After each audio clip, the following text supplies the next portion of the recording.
നമസ്കാരം. Indian parliament പാസാക്കിയ പൗരത്വ ഭേദഗതി നിയമത്തിനെതിരെ അമേരിക്ക എടുക്കുന്ന നിലപാട് ഇരട്ടത്താപ്പ്. ഇന്ത്യ പാസാക്കിയ പൗരത്വ നിയമം പോലെ തന്നെ 1990 അമേരിക്ക പൗരത്വ നിയമം ഭേദഗതി ചെയ്തു. അമേരിക്കൻ സെനറ്ററായ ലൗട്ടൻബർഗാണ് 1990 പൗരത്വ ഭേദഗതി ബിൽ അവതരിപ്പിച്ചത്.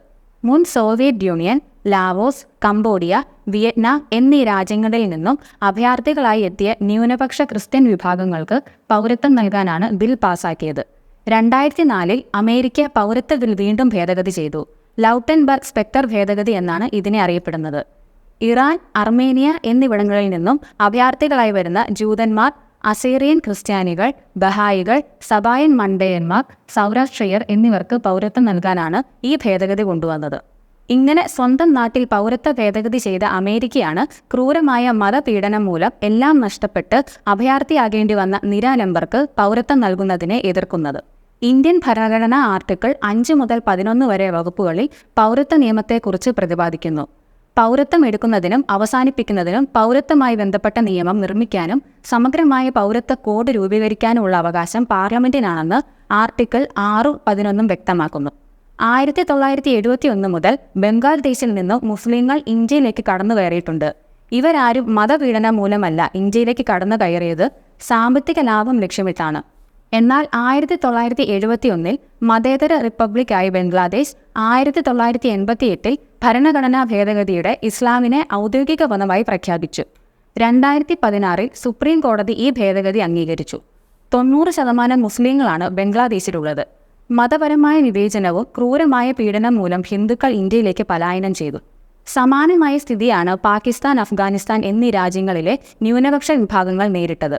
അതുകൊണ്ടാണ് 2014 ഡിസംബർ 31 മുൻപ് പാകിസ്ഥാൻ, അഫ്ഗാനിസ്ഥാൻ, ബംഗ്ലാദേശ് എന്നീ രാജ്യങ്ങളിൽ നിന്ന് ഇന്ത്യയിലെത്തിയ ഹിന്ദു, സിഖ്, ക്രിസ്ത്യൻ, പാഴ്സി, ജൈന, ബുദ്ധ മതവിശ്വാസികൾക്ക് പൗരത്വം നൽകുന്നത്. CAA ഇന്ത്യയിൽ നടപ്പാക്കണമെന്ന് 2003 മുൻ പ്രധാനമന്ത്രി മൻമോഹൻ സിംഗ് രാജ്യസഭയിൽ ആവശ്യപ്പെട്ടു. നമുക്ക് ആ വീഡിയോ ഒന്ന് കാണാം.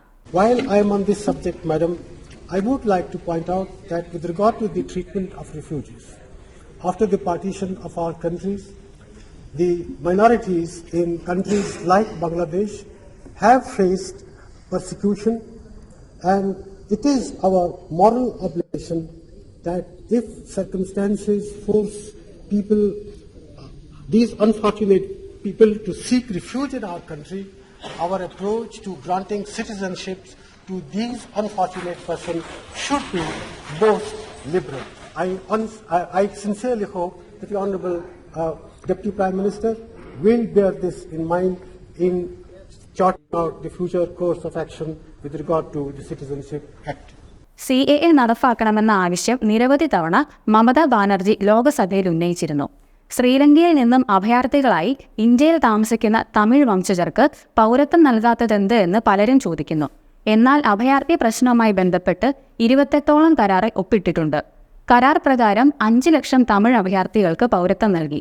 മാത്രമല്ല, ബർമയിൽ നിന്നും 2.5 ലക്ഷം പേർക്കും ഉഗാണ്ടയിൽ നിന്നും 3000 പേർക്കും ഇന്ത്യ പൗരത്വം നൽകി. ഇതിനോടകം തന്നെ ബംഗ്ലാദേശ്, പാകിസ്ഥാൻ, അഫ്ഗാനിസ്ഥാനിൽ നിന്നും കുടിയേറിയ നിരവധി മുസ്ലിങ്ങൾക്ക് പൗരത്വം നൽകിയിട്ടുണ്ട്.